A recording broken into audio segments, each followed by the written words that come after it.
Social మీడియాలో వాళ్ళ పేడ్ warriors రాసేసిర్రు, అక్కడ ఏం జరుగుతలేదు. గతంలో పోయిన మంత్రి గారు చాలా అద్భుతంగా ఇంగ్లీష్ మాట్లాడతారు కాబట్టి అందరినీ మైమరిపించి ఎంఓయూలు చేసుకున్నారు, వీళ్ళకి ఏం చేత కాదు, విందులు వినోదాల్లో మునిగిపోతున్నారు అని చెప్పి ట్రోలింగ్ వచ్చింది అధ్యక్ష. కానీ తెల్లారి లేసి చూస్తే హెడ్డింగ్స్ ఏమున్నాయి అధ్యక్ష పేపర్లో? 40,000 కోట్ల ఎంఓయూలు సంతకాలు చేసింది మన తెలంగాణ ప్రభుత్వం, గౌరవ ముఖ్యమంత్రి గారి నేతృత్వంలో, గౌరవ ఐటీ ఇండస్ట్రీ శాఖ మంత్రి నేతృత్వంలో. మింగుడు పడలేదు అధ్యక్ష. 40,000 కోట్ల రూపాయల ఎంఓయూ పోయిన ప్రభుత్వం ఏర్పాటైన తొలినాళ్లలోనే, పోయిన ఫస్ట్ విజిట్లోనే ఎట్లా చేయగలుగుతారు? మేము 4 సార్లు 5 సార్లు స్పెషల్ ఫ్లైట్ లేసుకున్నా, ఇంతింత తాటికాయంత అక్షరాలతోటి ఇంగ్లీష్ పేపర్లో దేశమంతా రాయించుకున్నా, మాకు 4 సార్లు పోయినా కూడా 19,000 కోట్ల ఎంఓయూ దాటలేదు. వీళ్లకు ఒకటేసారి ఫస్ట్ విజిట్లో 40,000 కోట్ల ఎంఓయూ ఎట్లొచ్చింది అని చెప్పి ముక్కున వేలేసుకున్నారు. అట్లా ముక్కున వేలేసుకొని కాముకుంటే బాగానే ఉండేది. కానీ ఏం చేసిండ్రు అధ్యక్ష? ఇంగ్లీష్ సరిగ్గా మాట్లాడలేదు, డ్రెస్ సరిగ్గా లేదు, అది సరిగ్గా లేదు అనుకుంటూ మళ్ళా ట్రోలింగ్ చేసారు. అధ్యక్ష నేను ఒక మాట చెప్తా ఉన్నా, అదే దావోస్లో తమిళనాడు ముఖ్యమంత్రి ఇంగ్లీషులో నిష్ణాతుడు అయినా కూడా మాతృభాష తమిళంలోనే అక్కడ అంతర్జాతీయ సంస్థల ప్రతినిధులతోటి వాళ్ళు స్పీచ్ ఇచ్చింది. పుతిన్ రష్యా దేశ అధిపతి ఎక్కడ పోయినా రష్యాలోనే మాట్లాడతాడు. చైనా దేశ అధ్యక్షుడు ఎక్కడ పోయినా చైనీస్ భాషలో మాట్లాడతాడు. జపాన్ దేశ అధ్యక్షుడు ఎక్కడ పోయినా జపాన్ భాషలో మాట్లాడతాడు. కొరియా దేశ అధ్యక్షుడు కూడా కొరియా దేశ భాషలో మాట్లాడతారు. అంటే మాతృభాషలోనే మాట్లాడతారు. అంటే ఇంగ్లీష్ రాకుంటే వాళ్ళు పరిపాలనా దక్షులు కాదా? ఇంగ్లీష్ వస్తేనే వాళ్ళకి అడ్మినిస్ట్రేషన్ వస్తుందా? ఇంగ్లీష్ నేర్చుకొని వెలగబెట్టి ఎంత బ్రహ్మాండమైన అడ్మినిస్ట్రేషన్ చేసిరో ఈ 10 సంవత్సరాల్లో మనం చూసినాం కదా అధ్యక్ష. మా రేవంత్ రెడ్డి గారు గ్రామీణ తెలంగాణలో చదువుకున్నాడు, డిగ్రీ ఇంటర్మీడియట్ అక్కడనే వనపర్తిలో చదువుకున్నాడు, మాతృభాషలో చదువుకున్నాడు. కానీ గొప్ప పరిపాలనా దక్షుడు. అందుకే పోయిన మొదటి విజిట్లోనే 40,000 కోట్ల రూపాయల ఎంఓయూ తోటి మా శ్రీధర్ బాబు గారు వారు వచ్చి తెలంగాణకే ఈరోజు గర్వకారణమైనరు. ఇది చెప్పడానికి కాంగ్రెస్ పార్టీలో ఎమ్మెల్యేగా నేను సంతోషపడతా ఉన్నా. ఎంఎస్ఎంఈలు మూతబడ్డాయి, ఒక పాలసీ లేదు, కేవలం అసోసియేషన్ మీటింగ్లకు పోయి ఇంగ్లీష్ మాట్లాడడం తప్ప వాళ్ళ సమస్యలు ఏంది, ఎందుకు లాకౌట్ అవుతుంది, ప్రభుత్వం నుంచి వాళ్ళకి ఏం సహకారం కావాలి, ఇవన్నీ కూడా ఏ రోజు చర్చకు రాలేదు. అందుకే మా ప్రభుత్వం కఠినమైన నిర్ణయాలు తీసుకుంటుంది, వాళ్ళకు చేయూతనిస్తుంది, వాళ్లకు ఉపశమనం కలిగించే పాలసీ డెసిషన్లు కూడా మా రాబోయే రోజుల్లో మా మంత్రి గారు ముఖ్యమంత్రి గారి ఆధ్వర్యంలో ఖచ్చితంగా జరుగుతాయి. మరొక స్వర్ణయుగం మ్యానుఫ్యాక్చరింగ్ ఇండస్ట్రీ ఐటీ సెక్టర్లో తెలంగాణలో రాబోతా ఉంది. మేము అది చేసినాం ఇది చేసినాం అని ట్విట్టర్లో, ఫేస్బుక్లో, ఇన్స్టాగ్రామ్లో పెట్టారు. ఏం చేసిండ్రు అధ్యక్ష 10 సంవత్సరాల్లో? ఔటర్ రింగ్ రోడ్లు కట్టినరా, ఎయిర్పోర్ట్ కట్టినరా, హైటెక్ సిటీని నిర్మాణం చేసిండ్రా, మెట్రో రైలు తెచ్చిండ్రా? ఏమి తెచ్చిండ్రు? కొత్త ఐటీ పార్క్ తెచ్చిండ్రా, ఎస్సీజెడ్లను తెచ్చిండ్రా? ఇవన్నీ కూడా గత ప్రభుత్వాలు తెచ్చినవే కదా. తెచ్చుకున్నారు, సెల్ఫీలు తీసుకున్నారు, ఫేస్బుక్లో పెట్టుకున్నారు, దానికి ఫాలోయింగ్ లైకులు తెచ్చి ఖుషి అయిపోయారు. అది తప్ప ఏమీ జరగలేదు తెలంగాణలో 10 సంవత్సరాలు. ఇప్పుడు నిజంగా స్వర్ణయుగం రాబోతా ఉంది తెలంగాణకు. ఇన్వెస్ట్మెంట్ల పరంగా, పరిశ్రమల పరంగా ఈరోజు ఖచ్చితంగా స్వర్ణయుగం రాబోతా ఉంది. విద్య గురించి కూడా మనం మాట్లాడుకోవాల్సిన అవసరం ఉంది అధ్యక్ష. ఈరోజు చాలా దారుణమైన పరిస్థితి. తెలంగాణ తెచ్చుకున్నదే మన పిల్లల బాగు కోసం, వాళ్ళ భవిష్యత్తు కోసం. కానీ 10 సంవత్సరాల్లో ఏం జరిగింది? పాఠశాలలు పెరగలేదు అధ్యక్ష. గురుకులాల పేరు మీద ఒయాసిస్ ఆఫ్ ఎక్సలెన్స్ నిర్మాణం చేసిరు. వాళ్ళు కూడా మా మిత్రులు చెప్పినట్టు అద్దె భవనాల్లోనే ఇంకా అక్కడ చదువు కొనసాగుతూ ఉంది. మౌలిక వసతుల కల్పన లేదు, అక్కడ టీచర్ల కొరత ఉంది. 20,000 మంది టీచర్లు రిటైర్ అయిపోతే కనీసం ఒక్క టీచర్ను కూడా నియామకం చేసుకునే సోయి గత ప్రభుత్వానికి లేదు అధ్యక్ష. అంతేకాదు 9,000 మంది విద్యా వాలంటీర్లను ఉన్న పలంగా ఏకకాలంలో వాళ్ళను రద్దు చేసి పిల్లలకు విద్యను దూరం చేసింది అధ్యక్ష. కొన్ని గణాంకాలు నేను ఇయ్యదలుచుకున్న ఈరోజు, అవి తెలిస్తే తెలంగాణ ప్రజలు షాక్ అవుతారు అధ్యక్ష. కేంద్ర ప్రభుత్వం ప్రతి సంవత్సరము స్కూళ్ల పరిస్థితిని, విద్యాశాఖ పరిస్థితిని, లేకుంటే ఆ ప్రాంతంలో ప్రతి రాష్ట్రంలో ఎట్లా ఉంది ఎడ్యుకేషన్ అని చెప్పి సర్వే చేస్తారు అధ్యక్ష. ఆ సర్వేలో ఏం తేలింది అధ్యక్ష? వింటే తెలంగాణ ప్రజలు ముక్కు మీద వేలేసుకుంటారు. ఈరోజు పాఠశాలల పనితీరులో 36 రాష్ట్రాలుంటే మనం 31వ ప్లేస్ అధ్యక్ష. మౌలిక వసతుల సదుపాయాల కల్పనలో మనది 32వ స్థానం అధ్యక్ష. లర్నింగ్ అవుట్కమ్స్ అనేది చాలా పెద్ద సబ్జెక్ట్ అధ్యక్ష, అది టీచర్లకు విద్యావేత్తలకు తెలుసు. ఆ లర్నింగ్ అవుట్కమ్లో మనము 35వ స్థానం, 36 రాష్ట్రాలు ఉంటే, అంటే కేవలం మేఘాలయ రాష్ట్రం కంటే మనం ముందున్నాం అధ్యక్ష. ఇది 10 సంవత్సరాల్లో విద్యలో మనం తెచ్చుకున్న పురోగతి, మనం ముందుకు పోయిన పరిస్థితి. ఉపాధ్యాయ శిక్షణలో 25వ స్థానం, అడ్మినిస్ట్రేషన్లో 27వ స్థానం. నేను విద్యాయాత్ర అని చెప్పి మా నియోజకవర్గంలో స్కూళ్ళని తిరుగుతూ ఉన్నా అధ్యక్ష.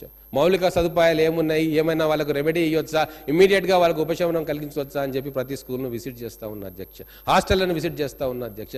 మా దగ్గర 2 బీసీ హాస్టళ్లు ఉన్నాయి, మహిళలకు, బాయ్స్కు, గర్ల్స్కు అధ్యక్ష. 350 మంది పిల్లలు ఒక చిన్న అద్దె భవనంలో బాలికలు ఉంటారు. ఒక్కొక్క గదిలో 15 మంది 20 మంది కాళ్ళు జాపుకుంటే ఇంకోరు మొక్కానికి తగులుతుంది అధ్యక్ష.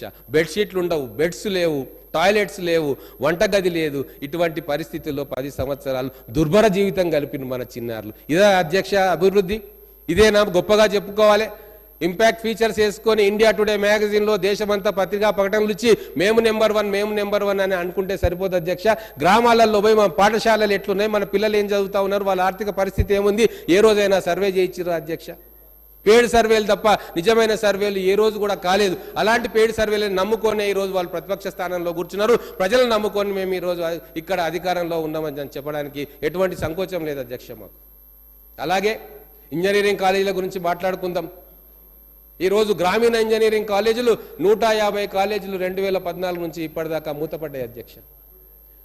గ్రామీణ ఇంజనీరింగ్ కాలేజీలు మూతపడితే, ఫీజు రియంబర్స్మెంట్ ఆగిపోతే మన పేద విద్యార్థులు, పేదరికంలో ఉన్న తల్లిదండ్రుల పిల్లలు ఇంజనీరింగ్ మెడికల్ కాలేజీల చదువులకు నోచుకోవద్దా అధ్యక్ష? మరి వారి గురించి ఏమైనా చర్యలు తీసుకున్నారా? కేవలం 4 ప్రభుత్వ ఇంజనీరింగ్ కాలేజీలు ఈ 10 సంవత్సరాల్లో గత ప్రభుత్వం ఏర్పాటు చేసింది అంటే సాంకేతిక విద్య మీద వాళ్ళకున్న శ్రద్ధ మనకి ఈ రోజు అర్థమవుతా ఉంది అధ్యక్ష. అందుకే ఈ రోజు ఈ ప్రభుత్వం నిర్ణయం తీసుకుంటా ఉంది. గ్రామీణ ప్రాంతాల విద్యార్థుల కోసం ఐటీఐ 50 ఐటీఐలకు ఖచ్చితంగా 2000 కోట్ల రూపాయలు ఇచ్చి ప్రపంచంలోని దిగ్గజ సంస్థలు టాటా సన్స్, మహేంద్ర, విప్రో లాంటి సంస్థలను తీసుకొచ్చి మన తెలంగాణ విద్యార్థులను స్కిల్డ్ వర్క్ ఫోర్స్గా ప్రపంచానికి అందించే బాధ్యత మా ముఖ్యమంత్రి గారు, మా ఇండస్ట్రీస్ మినిస్టర్, ఐటీ మంత్రి గారు, మా మంత్రివర్గం, మా ప్రభుత్వం తీసుకుంటుందని గర్వంగా చెప్తా ఉన్నాం అధ్యక్ష. రాబోయే 5 సంవత్సరాల్లో లక్షల మంది స్కిల్డ్ మ్యాన్ పవర్ని మేము ప్రపంచ దేశాలకు అందిస్తాం అధ్యక్ష. అలాగే జరిగింది ఏంది అధ్యక్ష? విద్యా వ్యవస్థ విధ్వంసం, ఆర్థిక వ్యవస్థ విధ్వంసం, హాస్పిటల్ వ్యవస్థ విధ్వంసం, విధ్వంసాల చరిత్ర అనే 10 ఏళ్ల బీఆర్ఎస్ పాలన తప్ప అభివృద్ధి ఎక్కడ కూడా మాకు కనబడలేదు, అడ్వర్టైజ్మెంట్లో పేపర్లో తప్ప. తర్వాత మూసీ రివర్ ఫ్రంట్ అథారిటీ గురించి కూడా మొన్న పోయినరు. థేమ్స్ నదిలా ఎట్లయితే అక్కడ అభివృద్ధి ఉందో ఖచ్చితంగా అటువంటి అభివృద్ధి ఇక్కడ మూసీ రివర్ ఫ్రంట్లో జరుగుతుంది అధ్యక్ష. మాకు నమ్మకం ఉంది. గతంలో కేసీఆర్ గారు అన్న మాటలు ఇప్పటికీ జోకులుగా పేలుతా ఉన్నాయి. హుస్సేన్ సాగర్ నీళ్లు టెంకాయ నీళ్ళగా అయితే తాగొచ్చు అన్నారు. మరి తాగుతున్నామా అధ్యక్ష టెంకాయ నీళ్లు? టెంకాయ నీళ్లు కాదు కదా, మిషన్ భగీరథలో వచ్చే నీళ్లను కూడా ఎవరు తాగట్లేదు. ఎందుకంటే ఫిల్టర్ కావట్లేదు, మురికి నీళ్ళు వస్తూ ఉన్నాయి. మళ్ళీ భూగర్భ జలాలను ఆశ్రయించి ఫిల్టర్ వాటర్ ప్లాంట్లను పెట్టుకొని తాగుతున్నారు తప్ప ఈ మిషన్ భగీరథ నీళ్లు చాలా చోట్ల తాగడానికి అనర్హంగా అవి ఉన్నాయన్న విషయాన్ని మీ అందరి ద్వారా ప్రజలకు తెలియజేస్తా ఉన్నారు అధ్యక్ష. తర్వాత ఇంకొక విషయం, క్యాస్ట్ సెన్సస్ అధ్యక్ష, కులగణన. ఈరోజు బీసీ, ఎస్సీ, ఎస్టీ వర్గాలు మా వాటా ఎంత, మా జనాభా ఎంత, మా లెక్కలు మాకు కావాలి అని చెప్పి బీసీ సెక్షన్స్, బ్యాక్వర్డ్ క్లాసెస్, వెనుకబడిన తరగతులు అన్నీ కూడా అడుగుతూ ఉన్నాయి. అది ఎంత పెద్ద విద్య అధ్యక్ష? మేము మా జాతీయ నాయకత్వం కూడా నిర్ణయం తీసుకుంది కులగణన జరుపుతామని చెప్పి. అలాగే ఇక్కడ రాష్ట్రంలో కూడా నిర్ణయం తీసుకుంది. రేపు అసెంబ్లీలో నిర్ణయం ఖచ్చితంగా ఉంటుంది. కులగణన అనేది ఖచ్చితంగా జరుగుతుంది. మా కాంగ్రెస్ ప్రభుత్వం ఇతర రాష్ట్రాల్లో అధికారంలో ఉంది, అక్కడ కులగణనకు శ్రీకారం చుట్టింది. కొన్ని రాష్ట్రాలు కూడా వేరే బీజేపీ పాలిత రాష్ట్రాలు కాకుండా ఇతర రాష్ట్రాలు కులగణనకు అంగీకారం తెలిపి ఆ ప్రక్రియ మొదలుపెట్టింది అధ్యక్ష. ఇంకొక విషయం, సామాజిక తెలంగాణ గురించి మనం మాట్లాడుతూ ఉన్నాం. నిన్ననే గౌరవ ముఖ్యమంత్రి గారి కుమార్తె వచ్చి జ్యోతిరావు పూలే విగ్రహం ఇక్కడ కావాలని అడిగింది. ఎంత ఆశ్చర్యం అధ్యక్ష! సామాజిక మాజీ ముఖ్యమంత్రి వారి కుమార్తె వచ్చింది. ఎంత హాస్యాస్పదం అధ్యక్ష! ప్రజలు నవ్వుకుంటారని కూడా వీళ్ళకి తెలియదు. 10 సంవత్సరాలు ఎవరు అడ్డుకున్నారు అధ్యక్ష వీళ్ళను? ఒక్క మాట చెప్తా ఉన్నాను అధ్యక్ష, గత ప్రభుత్వంలో మంత్రివర్గాలు ఎవరి దగ్గర ఉన్నాయో ఒక్కసారి లెక్కలు తీసుకుందాం అధ్యక్ష. బీసీ, ఎస్సీ, ఎస్టీ వర్గాలకు ఏ మంత్రి పదవులు ఆ పరిపాలన దక్కినాయో, ఇక్కడ దక్కబోతా ఉన్నాయో దక్కినాయో ఒక్కసారి లెక్క తెలుసుకుందాం అధ్యక్ష. గత ప్రభుత్వంలో యానిమల్ హస్బెండరీ, ఫిషరీస్ బీసీ మంత్రి, ఎస్సీ వెల్ఫేర్కు ఎస్సీ మంత్రి, BC welfare, women and child development, tribal వెల్ఫేర్కు ఎస్టీ మంత్రి. ఒక్క ఎక్సైజ్ అండ్ టూరిజమే కొద్దో గొప్ప మెరుగైన శాఖ ఒక బీసీ శాసనసభ్యునికి ఇచ్చారు. మరి ఈరోజు 12 మంది శాసనసభ్యులు మంత్రులుగా ప్రమాణ స్వీకారం చేస్తే దాంట్లో ఒక్కసారి నేను చెప్తా అధ్యక్ష, ఫైనాన్స్ చాలా పవర్ఫుల్ పోర్ట్ఫోలియో అధ్యక్ష, పవర్ అధ్యక్ష, ఈ 2 ఎస్సీ శాసనసభ్యుని చేతిలో ఉన్నాయి అధ్యక్ష. హెల్త్ అండ్ ఫ్యామిలీ వెల్ఫేర్ చాలా పెద్ద పోర్ట్ఫోలియో అధ్యక్ష, ఇది కూడా ఒక దళిత శాసనసభ్యుడు మంత్రిగా ఉన్నారు అధ్యక్ష. ట్రాన్స్పోర్ట్ అధ్యక్ష ఒక బీసీ మంత్రి ఉన్నారు అధ్యక్ష. దానికి పంచాయతీరాజ్ అధ్యక్ష, రూరల్ డెవలప్మెంట్ అత్యధిక నిధులు ఈ డిపార్ట్మెంట్ నుంచే ఖర్చు చేస్తాం అధ్యక్ష, అది ఒక గిరిజన బిడ్డ చేతిలో ఉంది అధ్యక్ష.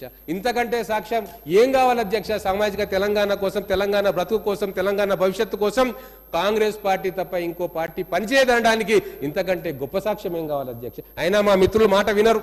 నేను చెప్పేవన్నీ కూడా వాళ్ళకు ఎక్కదు, ఎందుకంటే వాళ్ళు అధికారం మత్తులో ఉన్నారు కాబట్టి. వాళ్ళ కోసం ఈ మధ్య నేను కూడా వేమన పద్యం సుమతి శతకం చదువుతున్నా అధ్యక్ష. ఎందుకంటే ఆ మధ్యనే అవతల కూర్చున్న ఒక నాయకుడు ఒక వేమన పద్యం చెప్పిండు, ఎంత బ్యాడ్ టేస్ట్లో ముఖ్యమంత్రి గారిని ఉద్దేశించి అన్నాడు.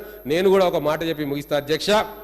తివిరి ఇసుమున తైలంబు తీయవచ్చు, తవిలి ముగతృష్ణలో నీరు త్రాగవచ్చు, తిరిగి కుందేటి కొమ్ము సాధించవచ్చు, చేరి మూర్ఖుల మనసు రంజింపరాదు, చేరి మూర్ఖుల మనసు రంజింపరాదు. దీనితో నేను ముగిస్తున్నా అధ్యక్ష.